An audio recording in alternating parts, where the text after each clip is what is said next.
ఇస్తారు అన్నది వీళ్ళ ఫీలింగ్. అందుకోసం పెడుతున్నారు ఆ రేట్లు. అది ఇక్కడ కనబడుతుంది. కానీ ఒకటి సార్, ఓకే, ఇది ఎంతమందికి కలిసి వద్ద ఎన్ని వస్తాయన్నది ఒకటి. రైతులకి ఇది మంచిదేనా? అమరావతి ప్రాంతం అభివృద్ధికో, లేదంటే ఆ ప్రాంతం 29 గ్రామాల్లో ఉన్న రైతులకో రేపొద్దున్న ఇంత రేటు పలికింది అంటే వాళ్ళకున్న భూములు ఎంత కొంత ఉంటాయి, మంచిదేనా? ఉన్న రైతులకి లాభం లేదు, ఇది లాభం. లేని రైతులు ఏడుస్తారు, అమ్ముకున్న రైతులు. ఇదివరకు అమ్ముకున్న రైతులు ఏడుస్తారు, ఉన్నటువంటి రైతులు సంతోషపడతారు. కానీ ఇప్పుడు రైతుల దగ్గర భూములు ఆల్రెడీ ప్రభుత్వం తీసుకున్నాయి. ఇప్పుడు ఏంటయ్యా అంటే వీళ్ళు 1200 గజాలది ఇస్తారు కదా, వాటి ఫ్లాట్ రేట్లు కూడా ఇప్పుడు దీంతో పోటీ పడి పెరగాలి.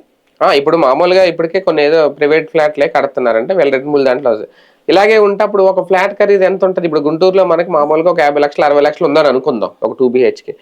అప్పుడు అమరావతి ప్రాంతంలో ఎంత ఉండాలి, వాళ్ళు ఎంతకు అమ్ముకోవాలి? ఇప్పుడు విజయవాడ లో సింగినగర్ అవుట్స్కట్స్ లో కట్టినటువంటి ఒక సింగినగర్ నుంచి రామవరప్పాడు వచ్చే చోట మన వరదలప్పుడు చూసా, రామవరప్పాడు ఫ్లైఓవర్ కి యువతల పక్కనే ఉంది, అంటే లోపల కొద్ది కాబట్టి అక్కడ కూడా నీళ్లు పోయినాయి.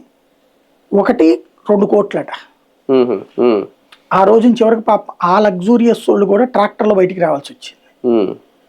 2 కోట్లట అక్కడ విజయవాడ అవుట్స్కట్స్ లో. ఇక ఆ పెనమలూరు అటు ఏరియాల్లో కూడా విల్లా 2.5-3 కోట్లు.